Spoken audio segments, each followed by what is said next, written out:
I decided to go with my family down to Cornwall, but as you can see, it's not really went too well. Alright guys, welcome to A Geordie Goes to Cornwall. So for this film I'm spending a week in Cornwall, which is a typical Cornish village. Now, having never been to Cornwall before, I was rather pessimistic about how somewhere in England could be such a popular tourist destination, especially when we've got places like Bamburgh in the northeast. So when I offered to go down with my family, I chose to go and see what all the fuss was about. We travelled down to the Midlands, spent the night with my uncle who was also going, and we pick up the story from 6 o'clock the next morning when we left the Midlands, hoping to beat all of the traffic for what should have been a 5-hour drive.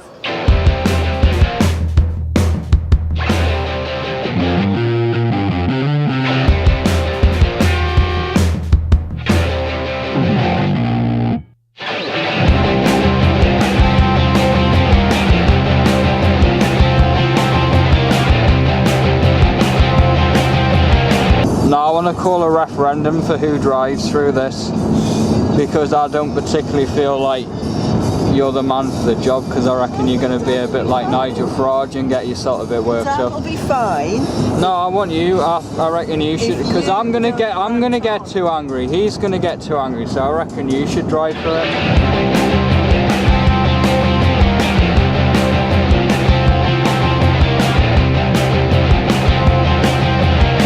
What did you just say?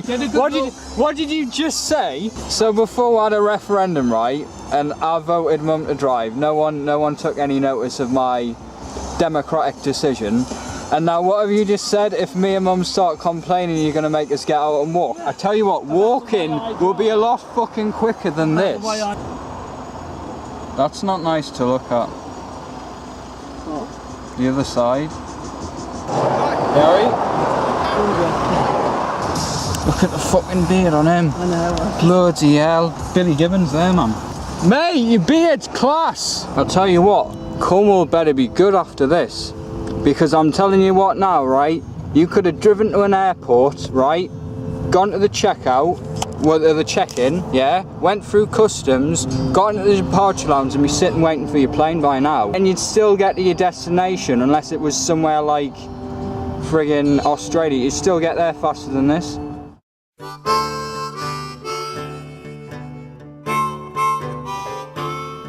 Oh, that's me mate. He's back. I thought I'd lost him. You alright? Well look, it's the police. It's the police with pride. It's the gear police. You alright? The Cornish pasties better be good then. Well, you see, I'm thinking, should we not stop over the services? But I've just thought, once you get down south, they don't actually know what Greggs is. Like Cornwall is similar to the northeast, where you know, that actually do like pasties, but it doesn't come in the form of a Greggs, it just comes in the form of a Cornish pasty, and that's it. What in all the tone?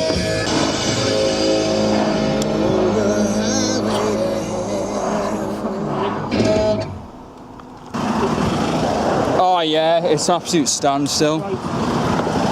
It's absolute fucking standstill, man.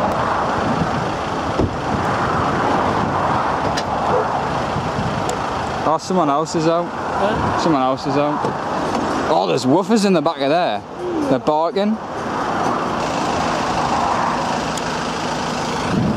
What an absolute fuck on.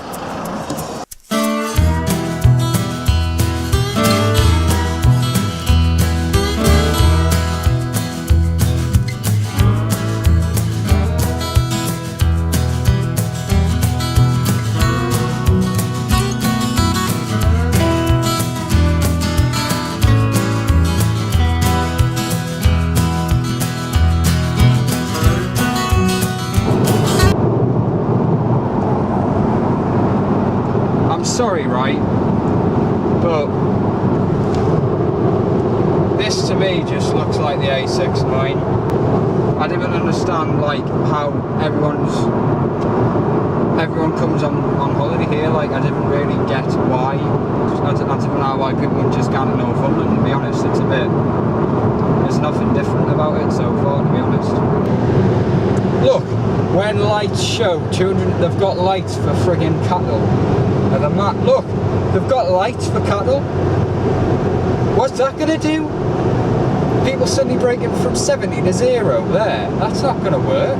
That'll cause accidents. That guy's got a Newcastle registration plate. Oi, oi! He's got absolutely no clue why I've just done that.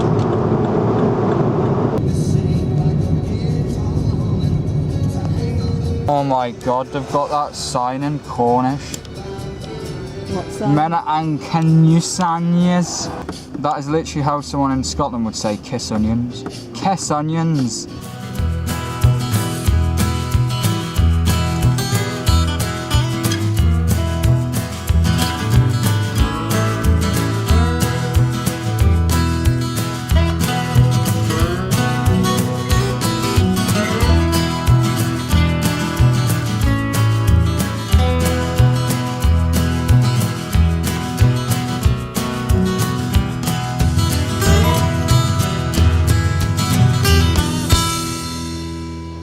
So this is it. Welcome to Cornwall. It's just a bit like Craster, if I'm honest with you. Nah, I'm being harsh. It is truthfully better than Craster. It is probably one of the prettiest villages that I have ever seen. However, it can be utter hell living here. For a start, unlike Craster, it's got some of the most dangerously awkward roads I have ever seen. Just imagine for 1 minute what living here would be like in the winter if a tiny bit of ice froze over on one of them. And I'm sorry, but I've just got to mention the fact that I nearly got my car written off by some absolute of a Cornish farmer who came flying around a bend, didn't even look. We only survived because of my dad's quick reactions in a small ditch sort of passing place wedged into the side of a bush, and that happened before we even entered the village. The driver of the tractor just carried on as if nothing happened. I'd just like to say to him now, if you're watching this, mate, you're an absolute bellend. Now, the real reason we came here was not necessarily as a family holiday, but rather to visit family who live here. And a few weeks ago, Cornwall was struck by one of the worst storms that people around here say that they've ever witnessed. Bit like 2012's Thunder Thursday for all you Geordie fans watching this. And it brought tons of water crashing down the valley, flooding several homes and destroying some of the village's infrastructure. You may have already seen this on the news, or you may have heard of an elderly couple called Chris and Penny, who were airlifted from their home after water broke down the door and flooded the whole house.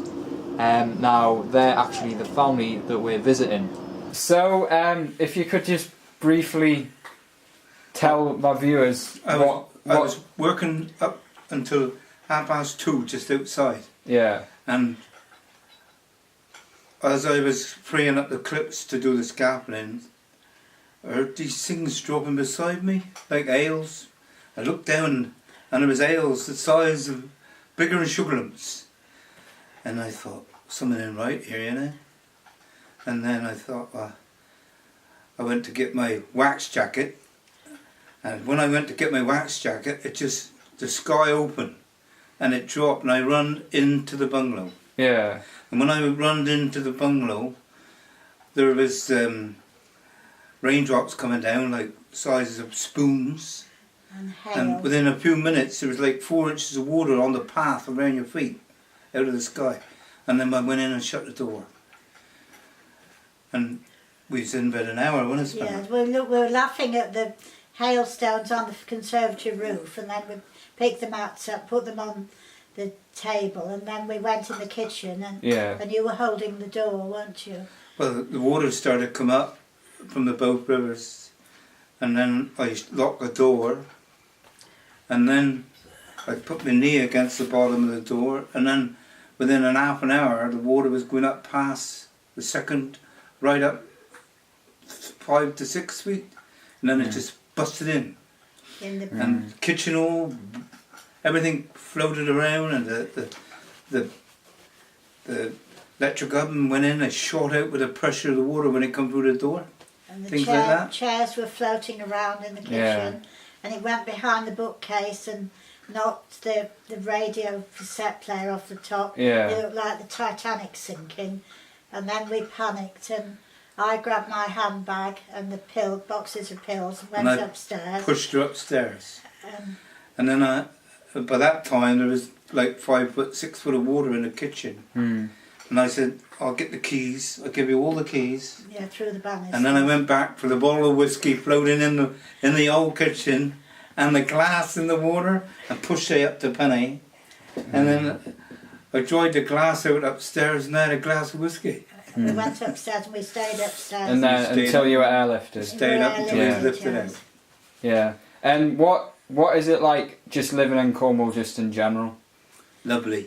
Lovely. It's peaceful. Yeah. There's no rat race really. It's just quiet. And you're a long way from everywhere. That's the only thing. Yeah. But it's a nice, peaceful life. Well, it was just.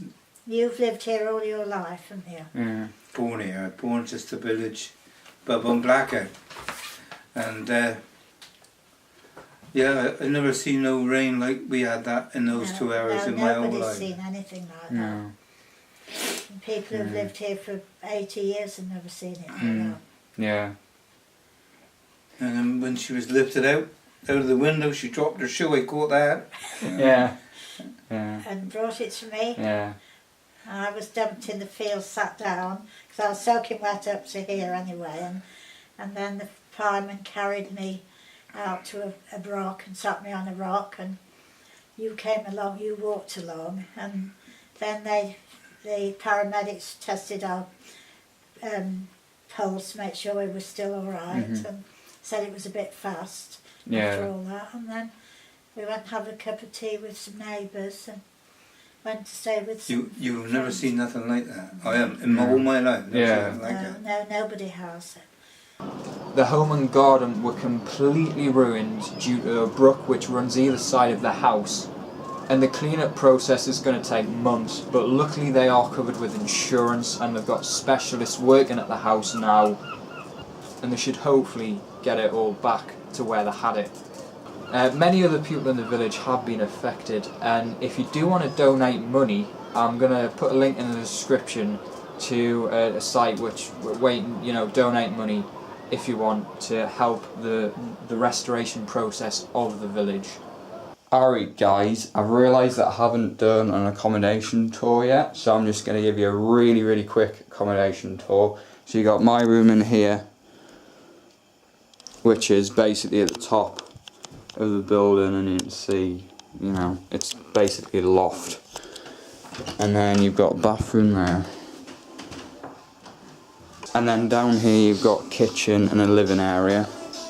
Then down here you've got another bathroom and another 2 bedrooms.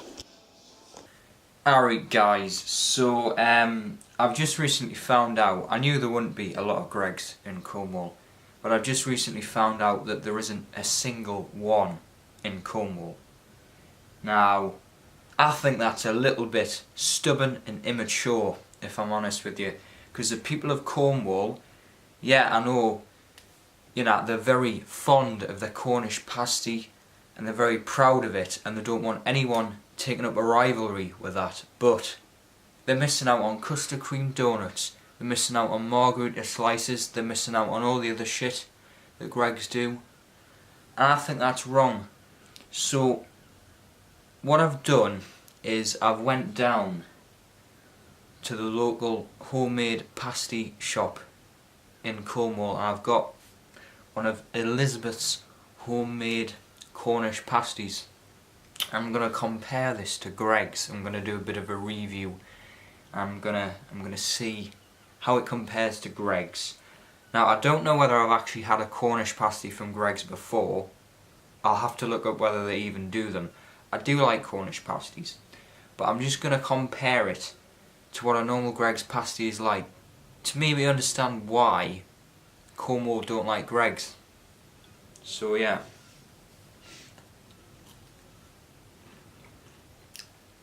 So straight away, You get a lot of flavour from it, and you can tell that it's homemade, unlike Greg's, where obviously they're just baked from frozen, basically.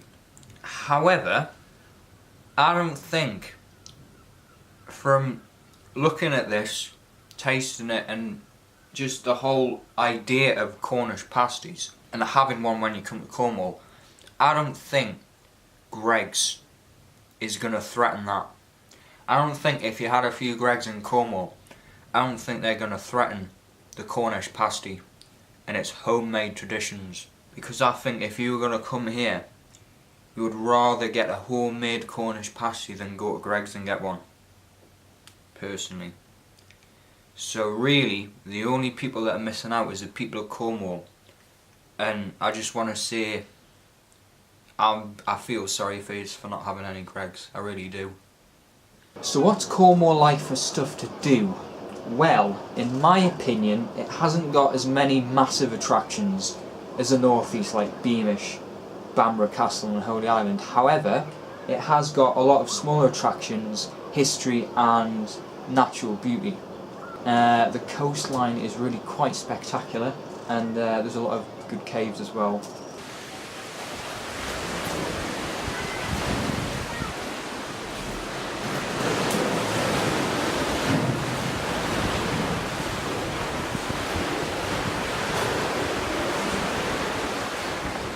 I love a good cave.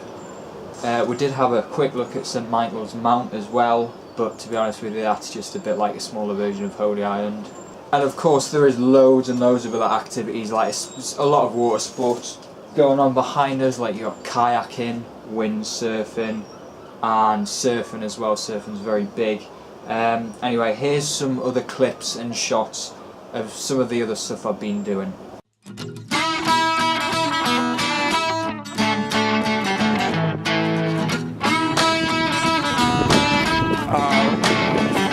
Alright.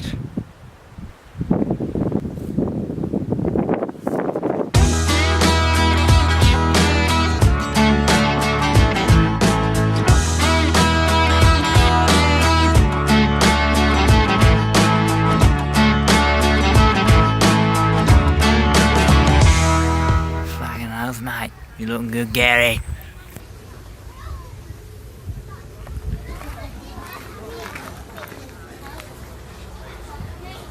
So that's about it from my time in Cornwall. I have learned that it is actually a great place with great people. The roads are shit, apart from the A30. The A30 is actually quite good. But in this day and age of package holidays, for 500 quid it is hard to see why you don't just go abroad. So yeah, that's about it. I didn't want to make this too long or too vlog-like, because at the end of this month there's another massive holiday, biggest one of the year, obviously with some of my mates as well. And the videos from that should be up in September. I'm not going to say anything else, but just definitely check it out. And if you've seen the last bits of footage to go to Fuerteventura, you might be able to guess what's going on, or rather where we're going. But yeah, that's about it for this video. Don't forget to like and subscribe. Thanks for watching, I'll see you in my next video. Just say, yeah. Are you not filming now, are you? Yeah, I've got it on now, so just whenever you want. Well, Chris. I'm going to have a sip in, ready, get him switched on. Come on, Chris. You're wasting film, come on. You didn't got it all yet, me? Yes. Come on, hurry up, you're wasting film. It's fine. Right.